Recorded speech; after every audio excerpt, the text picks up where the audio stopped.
ನಾವು ಇವತ್ತು ಮಂಗಳೂರಿಗೆ ಬಂದಿದ್ದೇವೆ. ಮಂಗಳೂರಿನಲ್ಲಿ ನ್ಯೂಸ್ ಚಾನೆಲ್ ನೋಡ್ತಾ ಇದ್ದೇವೆ. ಯಾವ ನ್ಯೂಸ್ ನೋಡ್ತಾ ಇದ್ದೇವೆ.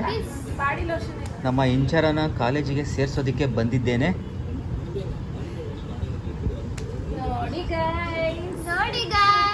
ಯಾವ ಕಾಲೇಜ್ ಅದು? ನನ್ನ ಕಾಲೇಜು ಶಾರದಾ ವಿದ್ಯಾನಿಕೇತನ ಅಂತ. ಇಲ್ಲೇ ಮುಂದೆ ತಲ್ಪಡಿ ಹತ್ರ ಬರುತ್ತೆ. ನಾವು ಇವಾಗ ಬಸ್ಸಲ್ಲಿ ಹೋಗ್ತಾ ಇದೀವಿ, ಗೊತ್ತಾ ಫ್ರೆಂಡ್ಸ್? ಬರ್ಬೇಕಾದ್ರೆ ಯಾವ್ದ್ರಲ್ಲಿ ಬಂದ್ರಿ? ಬರ್ಬೇಕಾದ್ರೆ ಯಾವ್ದ್ರಲ್ಲಿ ಬಂದ್ರಿ? ಫಸ್ಟ್ ಟೈಮ್ ನಾನು ಟ್ರೈನಲ್ಲಿ ಬಂದೆ ಫ್ರೆಂಡ್ಸ್, ಗೊತ್ತಾ? ಅದು ಗುಹೆ ಒಳಗೆಲ್ಲ ಕೇವ್ಸ್ ಒಳಗೆಲ್ಲ ಹೋಯ್ತು, ಗೊತ್ತಾ ಫ್ರೆಂಡ್ಸ್? ಬಟ್ ನಾನು ಮಲ್ಕೊಂಡ್ಬಿಟ್ಟಿದ್ದೆ. ಎಷ್ಟು ಗಂಟೆಗೆ ಬಂತದ್ದು ಗುಹೆಯಲ್ಲಿ ಬಂದ ಇದು ಲೊಕೇಶನ್? ಆಕ್ಚುಲಿ ನನಗೆ ಅದೆಲ್ಲ ಗೊತ್ತಿಲ್ಲ ಫ್ರೆಂಡ್ಸ್. ಮಲಗ್ಬಿಟ್ಟಿದ್ದೆ. ನಾನು ಮಲಗ್ಬಿಟ್ಟಿದ್ದೆ, ಕ್ಯಾಮ್ರಾಮ್ಯಾನು.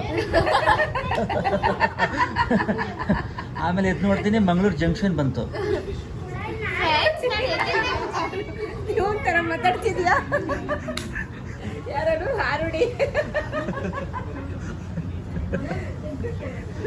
ಈಗ ಉಠೆ